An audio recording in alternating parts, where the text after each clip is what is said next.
Good morning students. मैं अविनाश कुमार आचार्य एक बार फिर आप लोगों के साथ Q1 बालगोविंद भगत अपनी किन चारित्रिक विशेषताओं के कारण साधु कहलाते थे?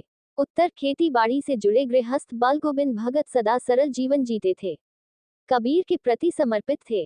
ईश्वर और गुरु प्रशंसा के गीत करते थे। वे सत्यवादी थे। वे बिना पूछे किसी भी चीज को हाथ नहीं लगते थे। इसके साथ ही वे समाज में प्रचलित मान्यताओं को नहीं मानते थे। इन्हीं चारित्रिक विशेषताओं के कारण वे साधु कहलाते थे। प्रश्न दशमलव दो कबीर पंथ मानव को किस प्रकार जीने की प्रेरणा देता है? बालगोविंद भगत पाठ के आधार पर स्पष्ट कीजिए।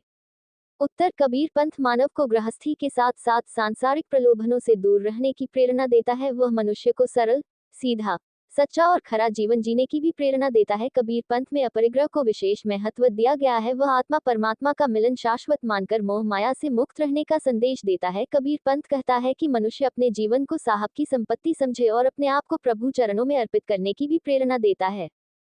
प्रश्न 3, भगत ने अपने बेटे की मृत्यु पर अपनी भावनाएं किस प्रकार व्यक्त की? उत्तर, भगत ने अपनी बेटे की मृत्यु पर शोक व्यक्त न करके आनंद की अनुभूति की, क्योंकि उनका मानना था कि इस संसार में ईश्वर की इच्छा ही सर्वोपरि है। अब पुत्र की आत्मा परमात्मा के पास चली गई है। विरहिणी आत्मा अपने प्रेमी परमात्मा से मिल गई है। इससे बढ़कर आनंद क्या हो सकता है? उन्होंने अपने पुत्र के शव को एक सफेद चादर से ढक दिया, कुछ फूल उस पर बिखेर दिए और एक दीपक उसके सामने जला दिया।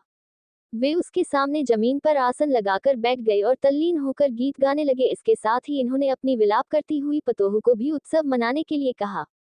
प्रश्न 4, भगत के व्यक्तित्व और उनकी वेशभूषा को अपने शब्दों में लिखिए। उत्तर, भगत का व्यक्तित्व एक साधु के अनुरूप था।